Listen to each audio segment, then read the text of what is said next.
قرار با صدای حسین رضایی که برد نامی رضا سلیمی در جشن عروسی عمو شهرام بابایی. سیف الله قنبری کجایی عمو؟ بیا مستم. با تشکر از تصویر برتر عمو میلاد عزیز، تصویربردی نامی جویبار.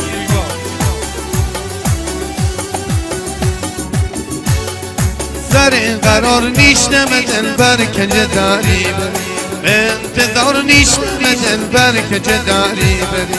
سر قرار نیشتم دلبر که جداری برو. به انتظار نیشتم دلبر که جداری برو. مگر قرار نیشتی امروز که جداری برو.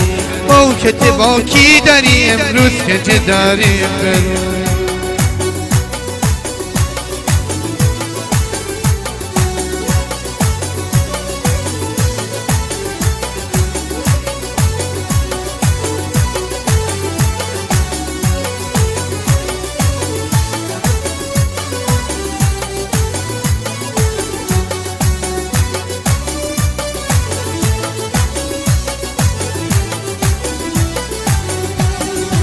دلشم خاطر یار امروز دارم قرار، منتظر ساعت در تو بیه قشنگ یار.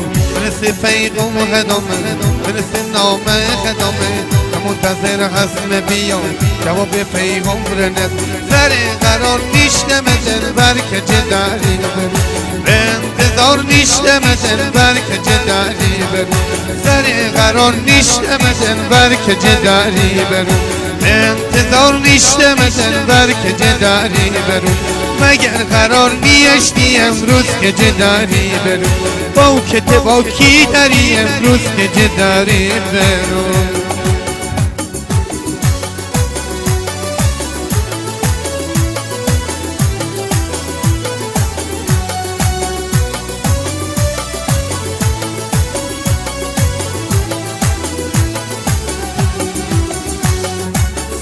قرار نیشتم دلبر که جداری برو. سر قرار نیشتم دلبر که جداری برو.